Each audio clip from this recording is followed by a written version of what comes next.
Welcome back to the Daily Watch. It's Don. Good morning. Today, which is day 43 of the Daily Watch, Don here, your friendly neighborhood retired Navy HM1 and your resident Devil Doc. We are digging deeper into the grand finale box today, and we're pulling out true piece of microbrand history. In 2014, if you know anything about the early days of these heavy hitting tool watches, you know this one is special.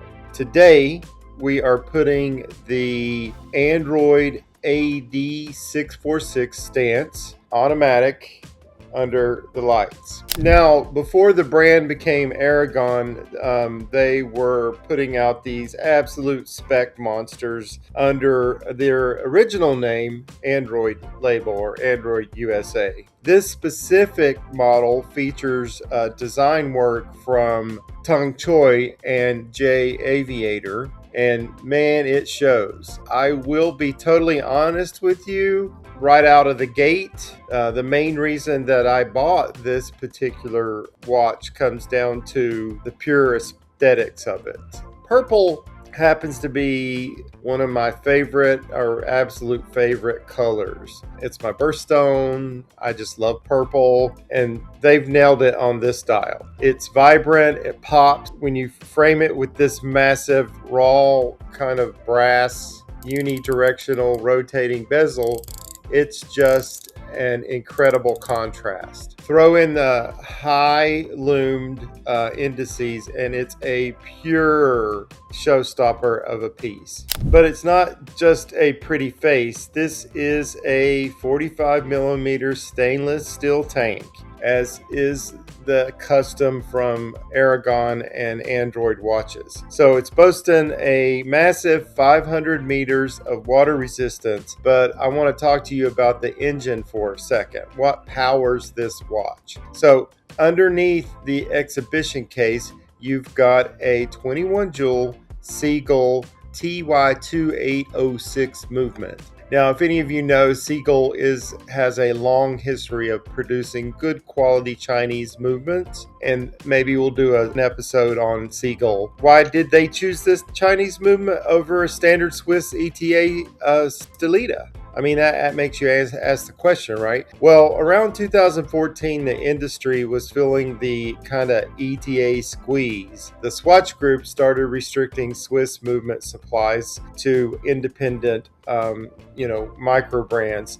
And I think microbrands was a new kind of concept in 2014, forcing builders to pivot. So Wing Liang chose the Sea-Gull because it is the ultimate blue-collar tractor of a movement. It looks great through the display glass. It is incredibly rugged, daily wear, and most of all, the retail price of this massive 500 meter diver, highly accessible for the average Joe like you and I.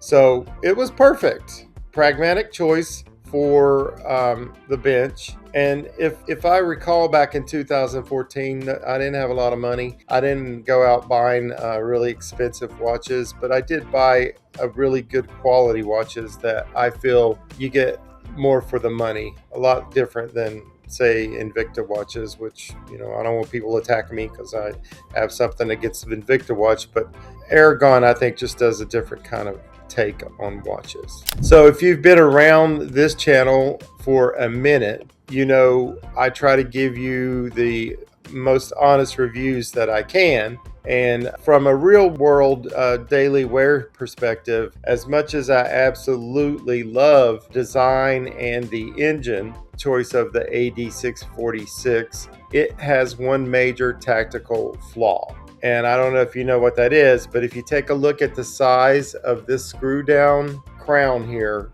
aesthetically, I mean, it fits the design, kind of perfectly, but practically when it's actually strapped to your wrist, it's a massive snag. I mean, it sticks out so far that it catches on pockets, it catches on gear. It can dig right into the back of your wrist when I have mine kind of loose, so it'll move around.